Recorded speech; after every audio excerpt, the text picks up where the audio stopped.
Hi, I'm Camille on William Street, and this week we are going to talk about different ways to quilt your finished quilt block.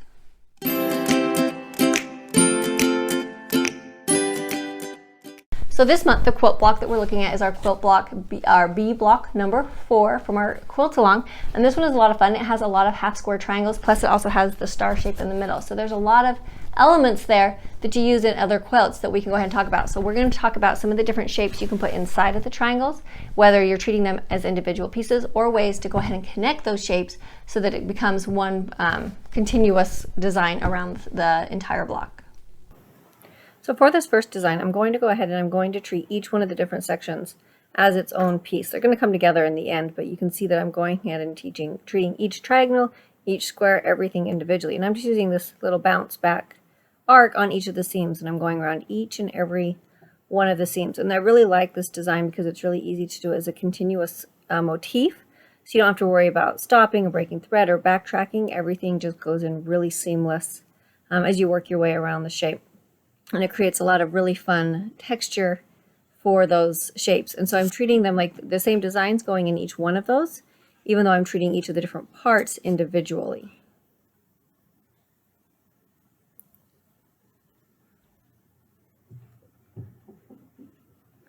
Take just a moment to hurry up and finish filling them all in so you can see how the whole look is going to come together at the end. These you can definitely go ahead and freehand them. If you're not as confident, you can also use a ruler. There's a lot of really good rulers out there that will give you that small curve that will make it a little bit nicer and more even if you prefer that as well. So then from here, we're going to go ahead and do something in the middle. I like to go ahead and draw an echo around my shapes if I want to give them more definition. And I'm just going to go ahead and put in some sort of a fill. This could be pebbles, it could be swirls, it could be paisleys, it could be little feathers that fill in, just whatever you're comfortable with. And I'm just going to fill that center shape in. But what I've done here is you can see it's kind of very busy going on, and so I want to keep the yellow sections a lot more simple. So in those yellow star sections, I'm just going to put some straight lines, and that really allows for some definition between those shapes instead of everything kind of merging together. It allows them to stand out as individual shapes and projects on the design. So in this design, I'm going to go ahead and treat each of the green sections as one element. I'm not going to worry about the seam lines in those different sections. I'm just going to pick a motif that will fill that full area. So in each of these different corners, I'm going to go ahead and put in a nice feather design here. I am going to do something a little bit different in the vertical and horizontal sections. I'm not going to do it all the same like I did the last design. So let me go ahead and just finish filling in these feathers. These could be, again, any kind of feather that you like. They could be more of a playful feather, it could be a modern feather, it could be bounce back feather like I'm showing here, it could be a traditional feather. That's really not as a big deal for the design. Any of types of those feathers would work. So then in the other designs, I want something that's going to contrast those feathers. So the feathers are very curvy, so I'm actually just going to go ahead with some straight lines, but instead of just doing evenly spaced lines, I'm going to do little clusters of 2 lines pointing out. Again, treating that shape as one shape. I'm not going to worry about the seams, not going to worry about the lines that are there, and just stitch right over the top of those seams as they come together. And as you can see, as I'm putting these lines in, very, very stark contrast between the two different sections, and it really makes them stand out. I would definitely use a ruler with these, and they would be more exact. When I'm sketching my design, I just try to kind of get my ideas in there. I'm not going to stress so much over it being exact or perfect. So I'm not going to worry about using rulers and things at this point. From there, I'm going to go into the inside. Originally, I kind of thought maybe I would just echo that same shape inside the middle, but then as I got it in, I did not like it at all. So I'm just going to go ahead and erase that out and come up with something new. This is one of the reasons I like to sketch things out first, because then it gives me a chance to try out different things and see what I think before I start stitching them out, because it takes a lot less time to erase something than it does to unpick it. So I wasn't still sure what to put inside the center, so I just went ahead and put in some of those, again, arches in the yellow star, and then decided I was just going to go ahead and put a fill in the middle.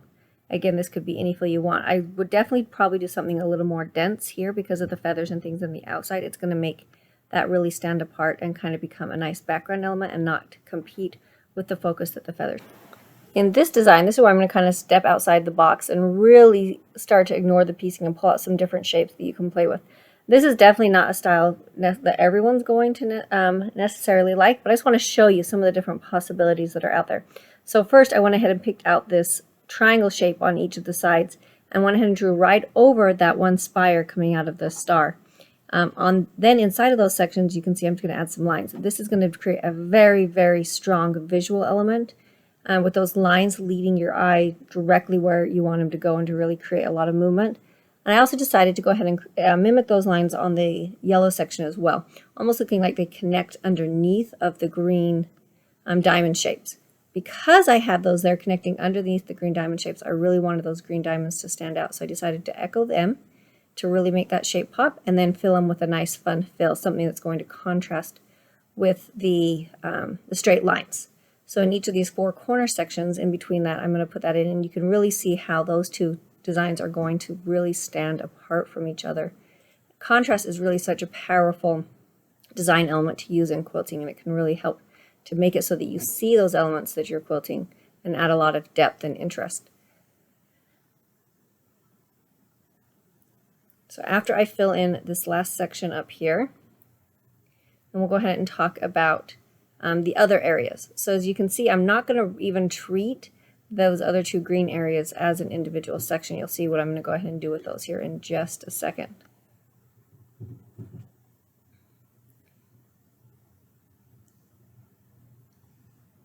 So in those sections, I decided to go ahead and just fill in the entire diamond with one pattern, and I went ahead and chose the wishbone in this case.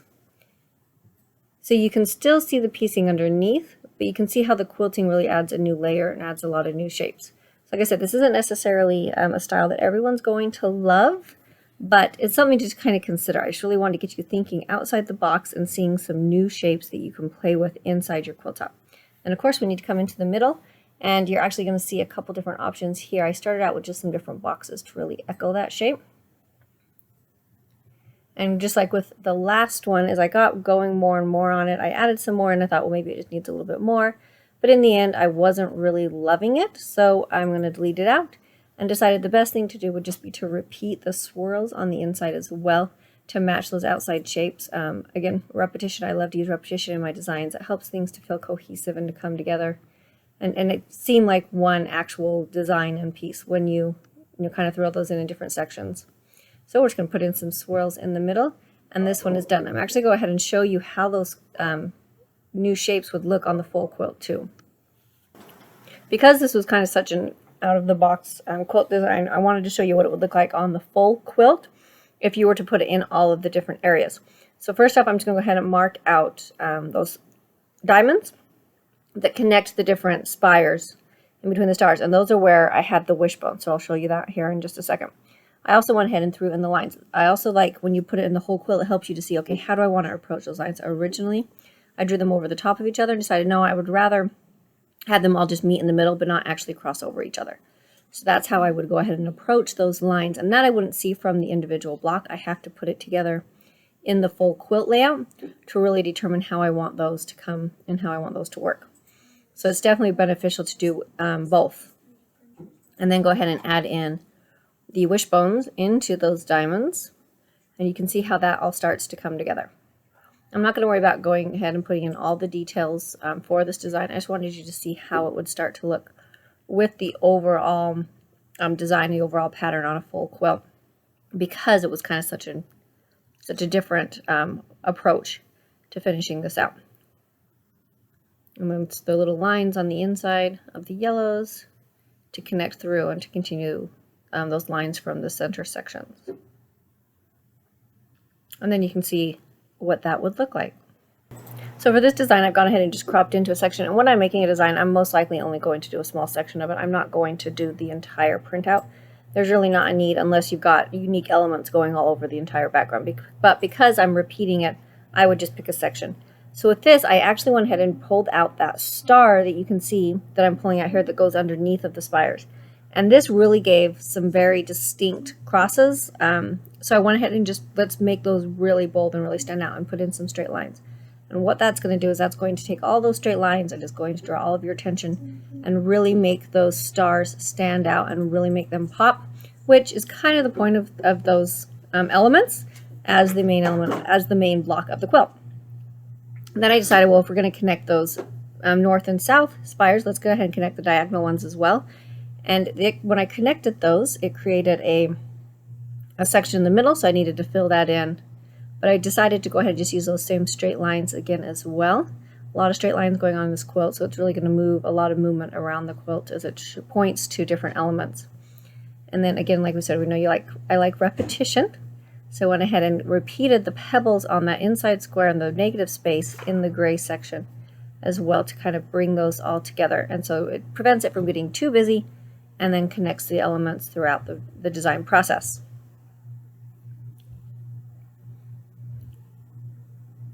Now after I had added those pebbles in, I'm going to put a few more in up here really quick so you can kind of see how it looks in multiple areas.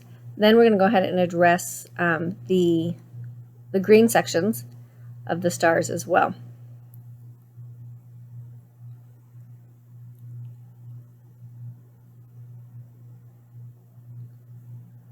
One more. Okay, so in the green sections, in the yellow stars, again, just going to keep it really simple because there's a lot going on. I like to make that star stand out. And when you have negative space, the section that has the negative space is actually going to pop. So keep that in mind. So that yellow star with the bright yellow and then also a little more negative space in the quilting is really going to pop. So then back to the green sections. Again, I'm treating these ones like we did in one of the other blocks as one unique piece, not as individual half square triangles or squares. So I'm going to just echo that. And we all know that means that's going to make those really stand out and really pop. Then I decided to just put another echo inside of the diagonal ones. And I really like the contrast of those not being heavily quilted against that background that is heavily quilted. And you can just see how that really is starting to add some dimension. They almost look like diamonds in those sections. When I added it in the vertical one, though, I decided that that was a little too much. I didn't want them to be completely matching. So I want to put something else in that section. And really a nice fill. I went with the swirls again because it's a nice contrast. It's also one of my favorite fills. I love the texture that it gives. So I went ahead and put the swirls in that, but again, that could be different things as well that you like. So play around with the different designs that you like, the different things that you're comfortable with, and see how it feels and how it looks to you.